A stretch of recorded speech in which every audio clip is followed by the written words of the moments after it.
Bienvenidos al noticiero 1090, el noticiero de los psicólogos. El día de hoy tenemos dos casos impresionantes de dos psicólogas que han tenido dilemas éticos a lo largo de su carrera y han ejercido su profesión con todas las de la ley.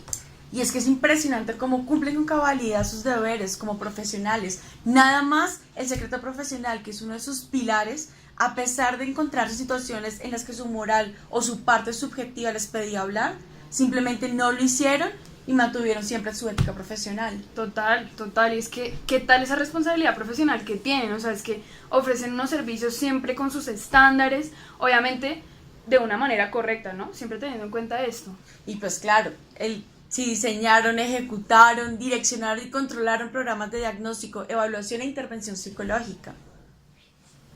Y siempre dentro de los límites de su competencia, o sea, ellos siempre supieron cuándo decir no y decir, le remito este caso a otro psicólogo que sea más competente y que sea más capaz de llevar a cabo el caso. Claro, y no se te olvide, siempre guardando reservas sobre la persona y su situación, en especial en este caso, o por su motivo de consulta. No, sí, total. Pero bueno, ya no más, no nos vamos a quedar en la teoría, vámonos más bien a la práctica a ver cómo estas dos psicólogas que el noticiero 1090 tuvo la oportunidad de entrevistar pudieron llevar a cabo como estos casos, qué fue lo que les pasó, cómo se sintieron y al final y al cabo, qué es lo que más nos importa, cómo lo resolvieron. Vamos a verlo. Hace 1 año y 3 meses fui promovida a otro trabajo que fue en comisaría, donde entré a trabajar directamente con violencia intrafamiliar. La situación que me puso o que me ha tenido, que me puso en una situación bien complicada es al llegar a la comisaría sin mucha experiencia en esta área. Me entregaron un caso en el cual había que definir custodia. Los niños estaban con el papá, la mamá los había dejado temporalmente porque tenía que ubicarse, se habían separado y tenía que ubicar pues su vivienda y estaba emocionalmente muy inestable. Entonces se los dejó al papá. Cuando ella quiso reclamar la custodia, pues el papá ya no quiso entregarle la custodia a los niños. Ya por intereses pues de un jefe superior, de mi jefe superior, ella quería favorecer pues la entrega de los niños a la mamá, pero pues al entrar en contexto, yo hago la entrevista con los niños y me doy cuenta pues que los niños también están, o sea que los niños están bien con el papá, que no había ningún riesgo que continuaran con el papá. La mamá igual era una persona como muy inestable. ¿Continuaba siendo inestable? Yo pienso que sí, porque hay muchas situaciones después a raíz de ese caso. Entonces yo hago la entrevista y mi jefe pues no estuvo de acuerdo con el concepto que yo emití frente a que los niños estaban muy bien con el papá. Esa persona de pronto quería era que favoreciera hacia el lado de ella para poder entregar los niños. Este es un caso que lleva mucho tiempo, es un caso que es un casito donde se ha hecho hasta intento de rescate para entregar la custodia a la mamá. Se han utilizado todos los medios y realmente pues a mí me incomodó muchísimo en la medida de que pues era mi concepto y era lo que yo estaba observando y pues me mantuve en el puesto que como lo maneje, sencillamente asumo las consecuencias de mis actos y yo no tenía por qué ir a cambiar un concepto ni a favorecer a otra persona, siempre y cuando teniendo en cuenta que a los niños eran los que a mí me interesaban y los niños eran los que iban a estar bien con el papá también. O sea, no era por otros medios, sino pues podían estar bien con el papá.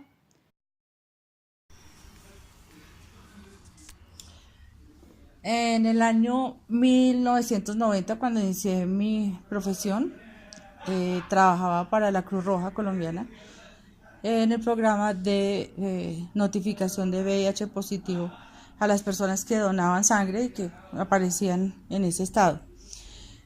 Jamás puedo olvidar una pareja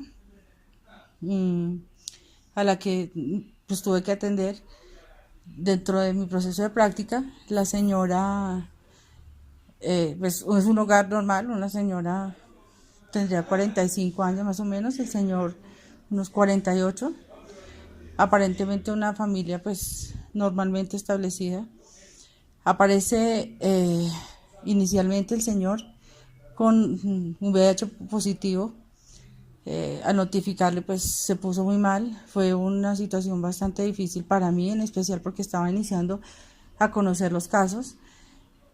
Se sugirió que fuera con la esposa para comentarle, y más que eso, pues para hacerle los exámenes a ella. Efectivamente, después del examen ella también resultó VIH positivo. Lo que se estableció fue que finalmente él, por una relación extramatrimonial, pues le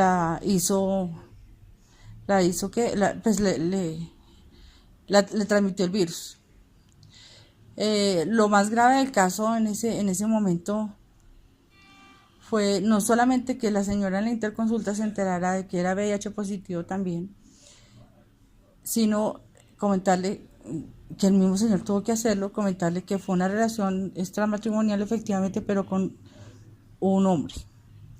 Eso generó pues en mí un choque muy grande, porque inevitablemente sentí solidaridad por la señora y se generan en todo el entorno muchas culpas, muchos resentimientos, muchas dudas. Se suma el engaño, se suma la mentira, pero más que eso, el que sea otro hombre y el que sea en un hogar que está establecido, pues es difícil. Salir de eso fue muy complicado. Definitivamente en ese momento yo sentí que eran demasiadas situaciones que no podía manejar, o sea, no podía manejar, y lo que traté de hacer, y lo que pues inicialmente calmarlos pues a todos, y tratar de ser un poco no mediadora, porque ya no había nada, solamente eran entrevistas o interconsultas muy acaloradas, sino más bien lo que hice fue buscar a un profesional más experto, y fue el que finalmente manejó el caso. Entiendo que después se hicieron varios acercamientos e interconsultas, pero pues el tema fue muy complicado para mí manejar, y preferí realmente pasarlo a una persona que tuviera mejor experiencia en el tema. Pero súper pilas. Bueno, en el primer caso yo creo que yo hubiera hecho lo mismo. Yo me hubiera mantenido en mi posición y no hubiera cedido. Además es ético mantener su propia posición. No, sí, totalmente de acuerdo, era como lo más lógico. Y en el segundo caso también, siento que lo manejó muy bien, porque Sí. digamos que ella era consciente de que ella no era capaz de llevar a cabo el caso, entonces remitirlo era como lo más prudente, me Muy parece. idóneo. Bueno, muchísimas gracias por su atención, esperamos que les haya gustado mucho nuestro noticiero y nos vemos mañana con más noticias sobre psicología. Hasta luego.